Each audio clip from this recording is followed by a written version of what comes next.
नमस्कार साथियों। पिछले कुछ दिनों से सोशल मीडिया में एक चर्चा लगातार सुर्खियों में बनी हुई है। जी हां, आप बिल्कुल सही समझ रहे हैं। मैं अंजना ओम कश्यप जी और YouTube के शिक्षकों से जुड़े विवाद की बात कर रहा हूं। दो पहलू हैं। एक पक्ष का मानना है कि YouTube शिक्षकों ने शिक्षा को लोकतांत्रिक बनाया है, लाखों छात्रों को उनके सपने तक पहुंचने का रास्ता दिखाया है।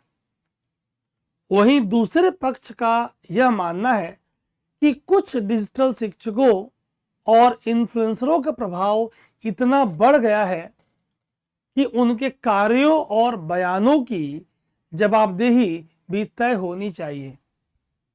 लेकिन आज मेरा उद्देश्य किसी का समर्थन या विरोध करना नहीं है। आज इस वीडियो के माध्यम से हम समझने का प्रयास करेंगे कि यह विवाद हमें भारत की शिक्षा व्यवस्था, मीडिया और छात्रों के भविष्य के बारे में क्या सिखाता है। पहले हम जानते हैं आखिर विवाद क्या है। हाल ही में एक टीवी डिबेट के दौरान YouTube आधारित शिक्षकों को लेकर कुछ टिप्पणी सामने आई। इन टिप्पणियों को कई शिक्षकों और छात्रों ने पूरे ऑनलाइन शिक्षा समुदाय के प्रति एक सामान्यीकृत आलोचना के रूप में देखा। इसके बाद कई प्रसिद्ध शिक्षकों ने अपनी प्रतिक्रियाएं दी और देखते देखते यह मुद्दा सोशल मीडिया पर पारंपरिक मीडिया बनाम डिजिटल शिक्षा की बहस में तब्दील हो गया। लेकिन किसी भी विवाद को समझने से पहले उसके व्यापक संदर्भ को समझना जरूरी है।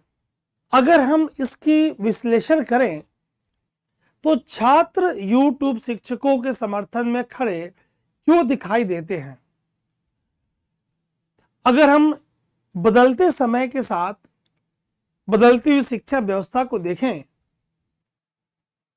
अगर मैं अपनी शुरुआती दौर की बात करूं तो जब मैंने टीचिंग स्टार्ट की थी तो ब्लैक बोर्ड और चौक, ग्रीन बोर्ड और चौक, फिर वाइट मेटेलिक बोर्ड और मार्कर, फिर बदलता दौर डिजिटल बोर्ड और डिजिटल पेन। समय बदलता रहा। पिछले एक दशक को अगर देखें तो भारत की शिक्षा व्यवस्था में काफी परिवर्तन आया है। एक समय था जब क्वालिटी वाइज कोचिंग, गुणवत्तापूर्ण कोचिंग भारत के चुनिंदा शहरों तक उपलब्ध थी।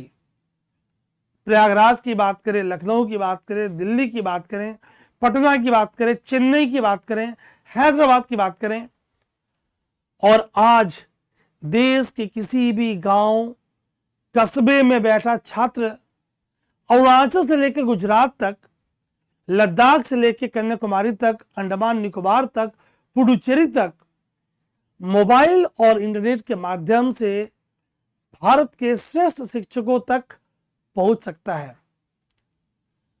याद करिए कोविड-19 का वो दौर जिसमें पूरे विश्व में त्राही त्राही मची हुई थी, और इस दौरान भारत में ऑनलाइन शिक्षकों ने लाखों विद्यार्थियों को निरंतर पढ़ाने का योगदान दिया, पढ़ाई जारी रखने में महत्वपूर्ण भूमिकाएं निभाई।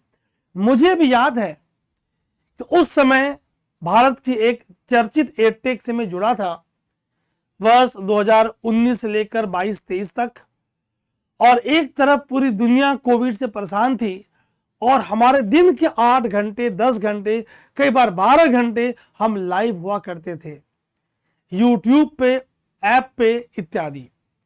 और हमने बच्चों की, चाहे वो यूपीएससी की प्रिपरेशन हो, हमारे साथी शिक्षकों ने एसएससी, बैंकिंग, जेई, नीट की प्रिपरेशन हो, अन्य प्रतियोगी परीक्षाओं में बच्चों को सफलता प्राप्त करने में योगदान दिया। और हजारों छात्र ऐसे रहे जिन्होंने अपने पूरी तैयारी का एक बड़ा हिस्सा YouTube या ऑनलाइन प्लेटफॉर्म के माध्यम से प्राप्त किया।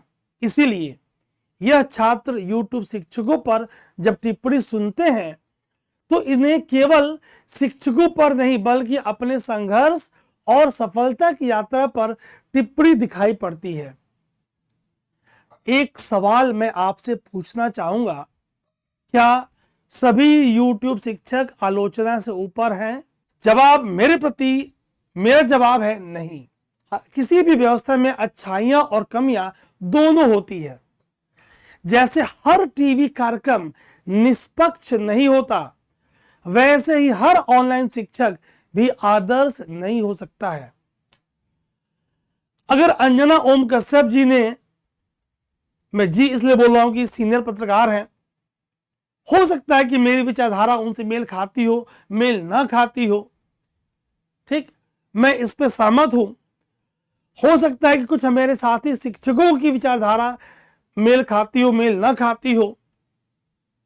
तो अगर उन्होंने कौड़ी शब्द का इस्तेमाल किया तो मैं अपने साथी शिक्षकों की फूटी कौड़ी, आधी कौड़ी, शून्य कौड़ी ऐसे शब्दों का समर्थन बिल्कुल नहीं करता, क्योंकि हम शिक्षकों से एक शालीनता की उम्मीद हमारे छात्र रखते हैं। तो अगर टीवी कार्यक्रम निष्पक्ष नहीं है तो वैसे हर ऑनलाइन शिक्षक भी आदर्श नहीं हो सकता। कुछ हमारे साथी शिक्षक सनसनीखेज शीर्षक, थंबनेल इत्यादि का उपयोग करते हैं ताकि एक भीड़ आ पाए, ठीक, मैं उसकी कोई बुराई नहीं करता। कुछ लोग छात्रों में अनावश्यक भ्रम या भय की स्थिति पैदा करते हैं, मैं इसका समर्थन नहीं करता। कुछ जगह पर परिणामों और चयनों को बढ़ा चढ़ाकर दावे पेश किए जाते हैं, जिसके कई संस्थानों को नोटिस भी मिले हैं, मैं इसका समर्थन नहीं करता। लेकिन समस्या तब पैदा होती है जब कुछ शिक्षकों की गलतियों के आधार पर पूरे शिक्षक समुदाय को कटघरे में खड़ा कर दिया जाता है। मैं पूरे ऑनलाइन शिक्षक या संपूर्ण YouTube शिक्षकों की जो निंदा अंजना ओम कश्यप जी ने किया है, मैं उसका समर्थन बिल्कुल नहीं करता। इस विवाद का एक बड़ा संदेश क्या है? वास्तव में यह विवाद केवल एक पत्रकार और कुछ शिक्षकों के बीच के विवाद नहीं है। यह भारत में बदलते हुए विश्वास के केंद्र, सेंटर ऑफ ट्रस्ट की कहानी है। एक समय था जब पत्रकार और जानकारी का मुख्य स्रोत केवल टीवी और अखबार हुआ करते थे। याद करिए, जो मेरे समकालीन शिक्षक होंगे या जो पेरेंट्स मुझे देख रहे होंगे, याद करिए वो ब्लैक एंड व्हाइट टीवी का दौर, याद करिए वो दूरदर्शन का दौर, जब उनकी एक एक बात को हम पूरी विश्वास और निष्ठा के साथ सुनते थे और यकीन करते थे। अब ये बदलते दौर में ये विश्वास कुछ खो सा गया है। इस खोते हुए विश्वास के कारण ही आज डिजिटल प्लेटफॉर्म, YouTube चैनल्स, स्वतंत्र कंटेंट क्रिएटर्स, ये भी लाखों दर्शकों तक पहुंच रहे हैं। और जब सूचना और प्रभाव का केंद्र बदलता है तो टकराव तो स्वाभाविक है। क्या यह विवाद उसी परिवर्तन का एक उदाहरण है? अगर मैं अपने शिक्षक मित्रों की बात करूं तो इस पूरे विवाद से हमारे लिए एक रणनीतिक सीख क्या हो सकती है? यदि मैं इस पूरे घटनाक्रम से शिक्षकों के लिए, कुछ हमसा साथियों के लिए कुछ संदेश निकालने का प्रयास करूं तो जो मुझे समझ में आता है कि हमारे पूरे कार्यक्रम में छात्र हमेशा केंद्र में रहें। हम व्यक्तिगत विवादों से अधिक महत्वपूर्ण छात्रों के हित में दें। हम भावनाओं से नहीं, तथ्यों से जवाब दें। और शालीनता, जो हम शिक्षकों के लिए बहुत महत्वपूर्ण है, तर्क, शालीनता और तर्क अधिक प्रभावी होते हैं। विश्वसनीयता सबसे बड़ी हमारी पूंजी है। परिणाम, गुणवत्ता और पारदर्शिता ही दीर्घकालिक सम्मान दिखते हैं। शिक्षा प्राथमिक पहचान बनी रहे। शिक्षक ही हम सब शिक्षकों की सबसे बड़ी ताकत ज्ञान और मार्गदर्शन है। हम व्यक्ति पर नहीं, संस्थान पे फोकस करें। हम मजबूत संस्थानों का निर्माण करें। किसी भी अस्थायी विवाद से बड़े होते हैं मजबूत संस्थान। वही दूसरी तरफ अगर मीडिया के लिए मैं कुछ सीख देने का प्रयास करूं तो मीडिया को भी यह समझना होगा कि आज के डिजिटल युग में ऑनलाइन शिक्षकों की भूमिका अत्यंत महत्वपूर्ण हो चुकी है। सामान्यीकरण से बचना चाहिए। शिक्षा जगत की चुनौतियों जैसे पेपर लीक, इस पे चर्चा होनी चाहिए। अभी हमने नीट पेपर लीक का केस देखा। परीक्षा प्रणाली, अभी हमने क्लास 12 की सीबीएसई के ऑनलाइन चेकिंग के दुष्परिणाम देखे। रोजगार और शैक्षिक सुधार पर अधिक ध्यान देना चाहिए। सोचिए, एक तरफ हम स्कूलों में एनसीईआरटी पढ़वा रहे हैं और वही प्रतियोगी परीक्षाओं में एनसीईआरटी बेस्ड प्रश्न या तो न या तो कम आ रहे हैं। अभी आपने वर्ष 2026 के यूपीएससी प्रीलिम्स का पेपर देखा और यूपीएससी के चेयरमैन की ट्विटर हैंडल पे आपने पोस्ट देखा कि उन्होंने भी माना कि पेपर 2026 का प्रीलिम्स का टफ था। ठीक, तो अगर मान लीजिए जिन विद्यार्थियों की प्रिपरेशन मेंस एग्जामिनेशन की बेहतरीन है और अगर पेपर कुछ रैंडम सा बन जाए तो क्या यूपीएससी का चयन, प्रीलिम्स परीक्षा पास करने वाले प्रतियोगी विद्यार्थी, क्या सही चयन हो पा रहा है? इस पे हमें विचार करना होगा। मीडिया और शिक्षकों के बीच टकराव नहीं, संवाद होना चाहिए। और अत्यंत चिंता का विषय यह है कि ये संवाद के बजाय वाद विवाद बढ़ते जा रहा है। ठीक, अंत में मैं इतना कहना चाहूंगा, इस पूरे विवाद में न तो टीवी को जीतना है न यूट्यूब को जीतना है।